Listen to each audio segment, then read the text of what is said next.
హనుమంతుడు ఎప్పుడూ తనను దేవుడిగా చూపించలేదు. ఆయనకు రాజ్యం లేదు, సింహాసనం లేదు, తన పేరు మీద యుద్ధాలు చేయలేదు. అయినా రామాయణంలో నిజమైన శక్తి ఆయనే. కారణం ఏమిటంటే హనుమంతుడు శక్తిని ప్రదర్శించడు, అవసరమైన క్షణం వచ్చే వరకు దాచిపెడతాడు.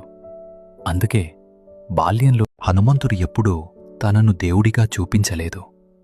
ఆయనకు రాజ్యం లేదు, సింహాసనం లేదు, తన పేరు మీద యుద్ధాలు చేయలేదు. అయినా రామాయణంలో నిజమైన శక్తి ఆయనే.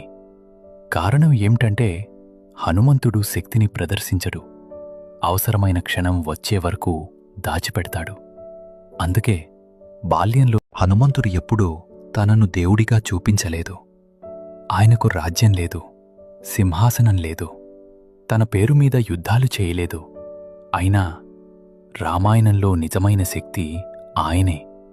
కారణం ఏమిటంటే హనుమంతుడు శక్తిని ప్రదర్శించడు, అవసరమైన క్షణం వచ్చే వరకు దాచిపెడతాడు. అందుకే బాల్యంలో హనుమంతుడు ఎప్పుడూ తనను దేవుడిగా చూపించలేదు. ఆయనకు రాజ్యం లేదు, సింహాసనం లేదు, తన పేరు మీద యుద్ధాలు చేయలేదు. అయినా రామాయణంలో నిజమైన శక్తి ఆయనే.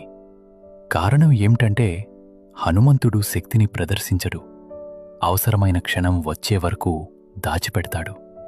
అందుకే బాల్యంలో హనుమంతుడు ఎప్పుడూ తనను దేవుడిగా చూపించలేదు. ఆయనకు రాజ్యం లేదు, సింహాసనం లేదు, తన పేరు మీద యుద్ధాలు చేయలేదు. అయినా రామాయణంలో నిజమైన శక్తి ఆయనే. కారణం ఏమిటంటే హనుమంతుడు శక్తిని ప్రదర్శించడు, అవసరమైన క్షణం వచ్చే వరకు దాచిపెడతాడు. అందుకే బాల్యంలో